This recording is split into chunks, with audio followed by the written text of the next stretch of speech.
Congress party. ప్రజాస్వామ్యాన్ని తీసుకొచ్చినటువంటి party Congress party. మరి దేశంలో సమానత్వాన్ని తీసుకొచ్చినటువంటి పార్టీ కాంగ్రెస్ పార్టీ.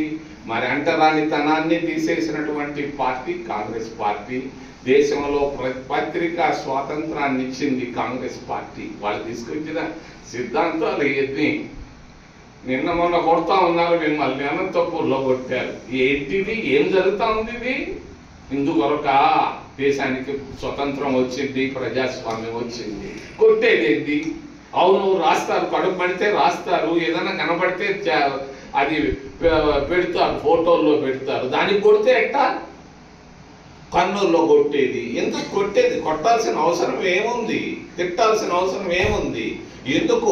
ప్రజాస్వామ్యం ఈరోజు అపహాస్యంగా తయారైపోయింది ఆంధ్రప్రదేశ్ రాష్ట్రంలో. నేను ఖండిస్తున్నాను వైసీపీని. ఇది కాదు మేము కోరుకున్న ప్రజాస్వామ్యం అంటే. ప్రజాస్వామ్యంలో అందరికీ హక్కులు ఉన్నాయి. ప్రజాస్వామ్య హక్కుల్ని హరిస్తూ పోతూ ఈరోజు భ్రష్టు పట్టించేసినాడు ఆంధ్రప్రదేశ్ రాష్ట్రాన్ని మా మిత్రుడు కుమారుడు జగన్మోహన్ రెడ్డి. చంద్రబాబు నాయుడు కూడా 2 ఏళ్ళు ఊపుతున్నాడే కానీ ఏమున్నాయి 2 ఏళ్లలో? ఏం దయా ఉండేదాడా? ఏముంది? ఏం చేసావు 14 సంవత్సరాల్లో నువ్వు ముఖ్యమంత్రిగా? నేను అడుగుతున్నా, 14 సంవత్సరాలు ముఖ్యమంత్రిగా ఉంటూ ఏం చేసావు కుప్పానికి? ఏమి చేసావు కుప్పానికి? నిన్న వాళ్ళకు సంబంధించిన వాళ్ళు వచ్చి అబ్బో నా భర్త చనిపోయినప్పుడు, నా భర్త అక్కడ చేరినప్పుడు రాజమండ్రి జైల్లో ఉన్నప్పుడు చచ్చిపోయినారని చెప్పి డబ్బులు ఇస్తా ఉన్నారు. ఎంతమంది చచ్చిపోయినారా? నాకు తెలియదా? నేను కదా ఆ రోజు జైలుకు పోయి ఆయన జైల్లో వేస్తే ఏ ప్రతిపక్ష పార్టీ నాయకులు మాట్లాడకపోతే తప్పు జగన్మోహన్ రెడ్డి అని చెప్పి రాజమండ్రిలో చెప్పింది, ఇక్కడికి వచ్చి చెప్పింది నేను. మరి ఎందుకు చేస్తున్నారు మీరు? మళ్ళీ ఇంకొక 5 సంవత్సరాలు నీకెందుకు? రాజధానిని తిరుపతికే చేయాలని నేను డిమాండ్ చేస్తున్నాను. నేనే కాదు, బ్రహ్మం గారు కూడా చెప్పారు. రాష్ట్ర ప్రజలందరూ కోరుకుంటారు. ఒక మాట అంటున్నారు, నేను విజయవాడకి వెళ్ళాను, హైదరాబాద్కి వెళ్ళాను, వాళ్ళు చెప్తున్నారు తిరుపతి అయితే స్వామి కార్యం స్వకార్యం 2 పూర్తి అవుతాయి. స్వామి కార్యం అంటే వెంకటేశ్వర స్వామి దండం పెట్టుకోవచ్చు, మాకేదన్నా సొంత పనులు ఉంటే ఆడికేదో కాగితం అర్జీ ఇచ్చేసి వచ్చేయచ్చు, ఇది బాగుంటుందని అందరూ అంటున్నారు. స్వకార్యం స్వామి కార్యం. ఏమో చాలా బాగుంది, చిన్న మాట అయినా కూడా ఎంత అర్థం ఉంది అనుకుంటున్నాను. మరి రాష్ట్ర రాజకీయాలు పాకిస్తాన్ కంటే భ్రష్టు పట్టిపోయినాయి. ఏముంది రాష్ట్రంలో? ఎక్కడ పెట్టిన అవినీతి, పూర్తి అవినీతి. తహసీల్దార్ ఆఫీసుకు పోయినా, పోలీస్ స్టేషన్కు పోయినా, ఏ చిన్న కార్యక్రమం కావాలన్నా కూడా డబ్బు ఇవ్వందే కానీ పని జరగటం లేదు. డబ్బు ఇవ్వందే కానీ పని జరగటం లేదు. మరి అధికారులే కాదు, ఎమ్మెల్యేలు కూడా తుక్కుగా తెచ్చుతున్నారు. దినానికి 10 లక్షలు లేకుండా ఏ ఎమ్మెల్యే ఇంటికి పోవటం లేదు. ఏ మంత్రి కూడా 1 కోటి రూపాయలు దినానికి సంపాదించకుండా నిద్రపోవటం లేదు. ముఖ్యమంత్రి గారి సంగతి నేను చెప్పాల్సిన పనే లేదు. తోసేస్తున్నాడు, ఏడబెడతాడు. మద్యంలో డబ్బులు, ఇసుకలో డబ్బులు, మరి ఎక్కడ డబ్బులు సంపాదించు ఏం చేసుకుంటాడైనా? ఈయనేదో క్రైస్తవుడు అంటాడు, పరలోక రాజ్యంలో సంపాదించాలంటాడు. ఈ రాజ్యంలోనే సంపాదించేశాడు 1000 కోట్లు. వాళ్ళ నాయన పేరు కొట్టుకొని 1000 కోట్లు, 100 కోట్లు కాదు, 1000 కోట్లు, 7000 కోట్లు సంపాదించాడు. నాకు తెలిసి లెక్కలు నా దగ్గర ఉన్నాయి. మరి అంతేకాదు, ఇప్పుడు సొంతంగా ఎమ్మెల్యే ఎంపీ అయ్యి ముఖ్యమంత్రి అయ్యి 1000 కోట్లు, లక్షకు దగ్గర ఉన్నాడో లేకపోతే ఎక్కడున్నాడో నాకు తెలియదు. ప్రతి దాంట్లో డబ్బు తీస్తున్నాడు ముఖ్యమంత్రి. ఎందుకయ్యా ముఖ్యమంత్రి ఈ పిచ్చి పనులు చేస్తావని నేను అడుగుతున్నా. మరి తెలంగాణలో ఎన్ని వస్తాయి నీకు? కాకపోతే అక్కడ ఉంది, ఉత్తర భారతదేశంలో కొంత ఉంది. ఆయనకు ఒక 150 సీట్లు వస్తే మహా గొప్ప. ఏదో కొడతా ఉన్నాడు, ఏదేదో అబద్ధాలు చెప్పుకొని బతుకుతా ఉన్నాడు ప్రధానమంత్రి. ధరలు విపరీతంగా పెరిగిపోయినాయి. ఒకప్పుడు పాలు ధర 10 రూపాయలు ఉంటే 60 రూపాయలకి వెళ్ళిపోయింది. కోడిగుడ్డు 2-3 రూపాయలు ఉన్నది 7 రూపాయలకి వెళ్ళిపోయింది. మాంసం 100 రూపాయలు ఉన్న మాంసం ఈరోజు 800 రూపాయలు, 1000 రూపాయలు బతుకుతా ఉంది. పెట్రోల్ ధర 30-40 రూపాయలు, పెట్రోల్ 110 రూపాయలకి వెళ్ళిపోయింది. మరి డీజిల్ ధర ఒకప్పుడు 30 రూపాయలు ఉంటే ఈరోజు 100 రూపాయలు దాటిపోయింది. గ్యాస్ 300 ఉన్నది 1000 రూపాయలు అయిపోయింది. పప్పులు ఉప్పులు అన్నీ పెరిగిపోయినాయి. ప్రతి దానిపైన ట్యాక్స్ వేసుకుంటా పోతున్నాయి. ట్యాక్స్ లేనిది ఏది? పాలు పైన ట్యాక్స్, బిడ్డలు ఆడుకునే ఆట వస్తువుల పైన ట్యాక్స్, మందుల పైన ట్యాక్స్, బస్సు ఛార్జీల పైన ట్యాక్స్, రైలు ఛార్జీలు, అన్ని అన్నిటిపైన ట్యాక్సులు వేసుకుంటూ బ్రతుకుతున్నాడు మరి ప్రధానమంత్రి మోడీ గారి పాలనలో అవినీతి ఎక్కువైపోయింది. ఈరోజు ఒక్కరు కూడా సంతోషంగా లేరు. ఒక్క ముగ్గురు పారిశ్రామికవేత్తలు తప్పించి ముగ్గురు కొరకే ఆయన బతుకుతున్నాడు. ఆ ముగ్గురిని పెంచుకుంటూ పోతున్నాడు. ఏమి లేని వాళ్ళు 1,00,000 కోటీశ్వరులు చేశాడు. కోటీశ్వరులు కాదు, బిలియనీర్లు, ట్రిలియనీర్లు చేసుకుంటూ పోతున్నాడు. అటు పలనాడుకైనా, మరి కోనసీమకైనా, రాయలసీమకైనా, ఉత్తరాంధ్రకైనా కూడా ఇది ఆమోదయోగ్యమైనటువంటి ప్రాంతం తిరుపతి.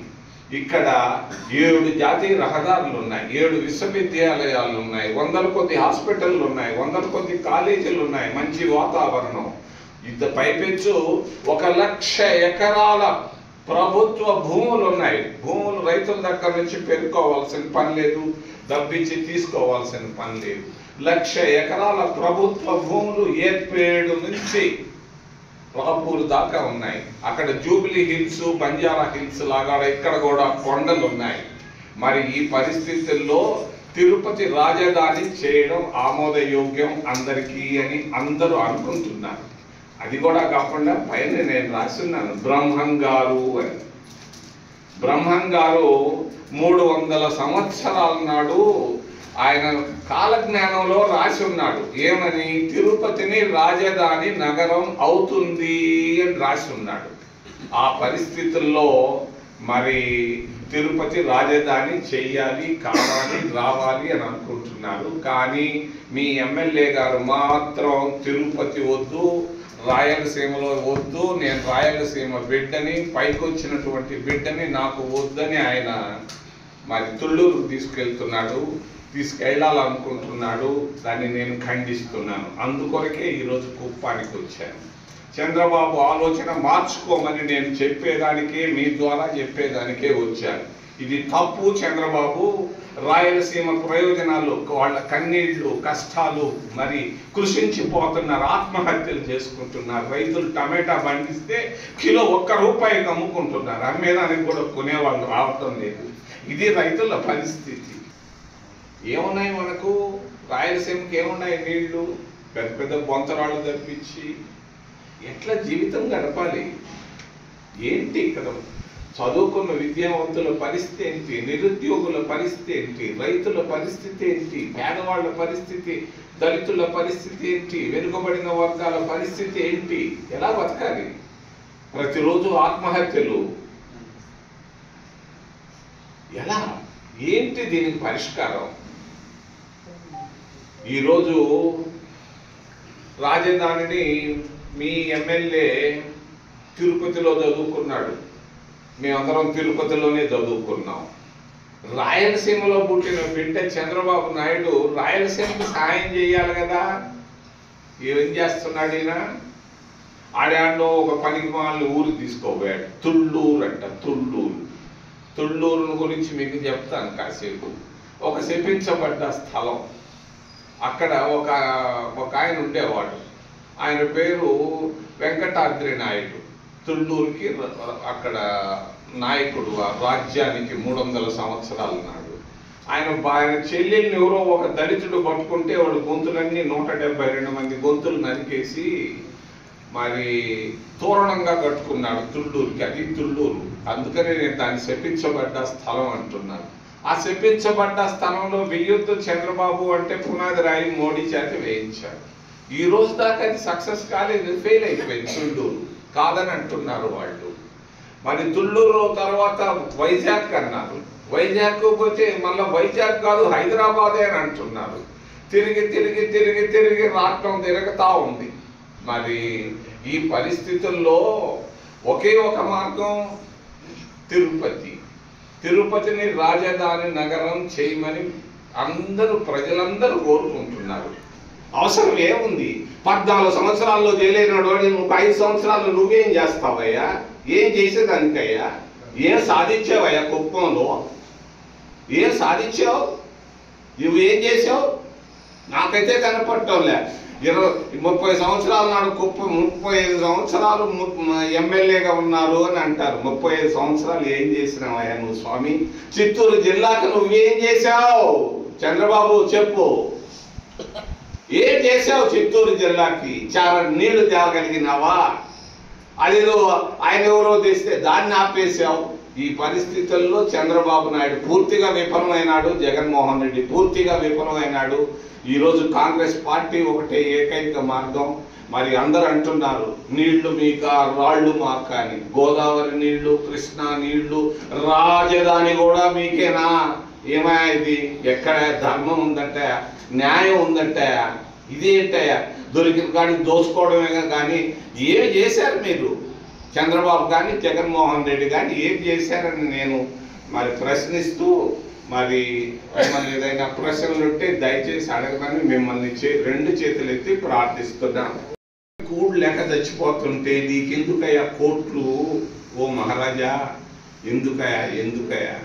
మరి చంద్రబాబు నాయుడు కూడా ఒకప్పుడు పేదవాడు. చంద్రబాబు నాయుడు ఈయన కూడా కోటీశ్వరుడు అయిపోయాడు, కోట్లకి వెళ్ళిపోయాడు. వీళ్ళిద్దరు కాంగ్రెస్ లో నుంచి పైకి వచ్చినటువంటి నాయకులు అయిపోయారు. ఆ నాయకులు వినాయకులు అయిపోయి వేల కోట్లలో పడిపోయి భ్రష్టు పట్టిపోయారు. తెలుగుదేశం పార్టీ ఎన్టీ రామారావు మొదలు పెడితే ఈరోజు ఏంటి? ఈరోజు తెలుగుదేశం పరిస్థితి ఆంధ్రుల ఆత్మగౌరవం అని చెప్పేవాడు ఎన్టీ రామారావు గారు. ఈ ఏడుంది ఆత్మగౌరవం? అర్ధరాత్రి అప్పుడు పోయి అమిత్ షా ఇంట్లో పోయి కూర్చొని మాట్లాడి ఆంధ్రుల ఆత్మగౌరవాన్ని అమ్మేసి వస్తున్నాడు ప్రతి దఫా చంద్రబాబు నాయుడు. ఇది ఆయన చేస్తున్నది ఆంధ్రుల ఆత్మగౌరవం, తెలుగుదేశం పార్టీ ప్రతిష్ట.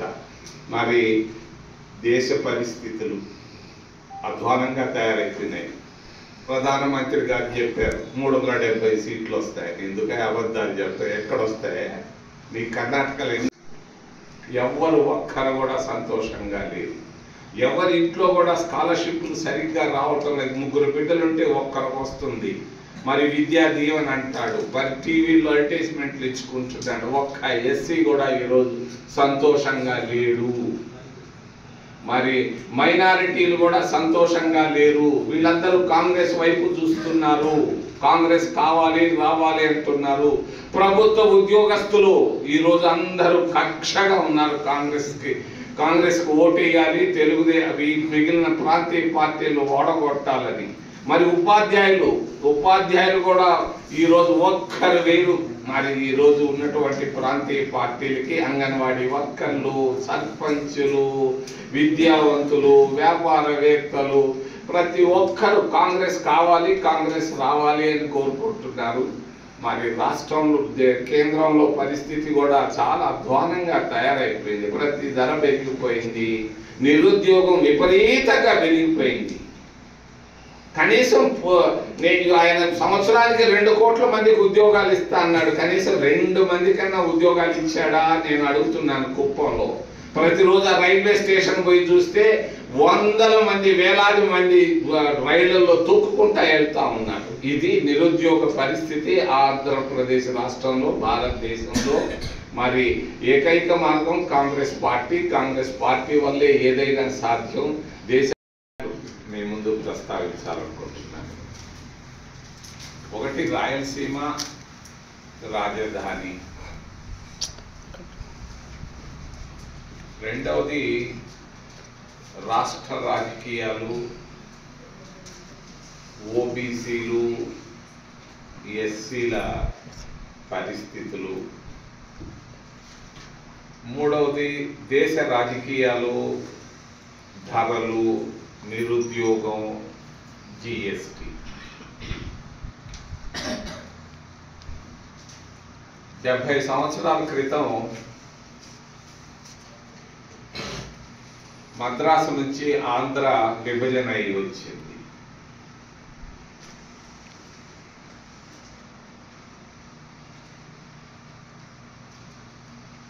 ఎన్జి రంగా గారు 70 సంవత్సరాల క్రితం ఆంధ్రాకు రాజధాని తిరుపతి చేయమని నెహ్రూ గారికి చెప్పారు. సంజీవ్ రెడ్డి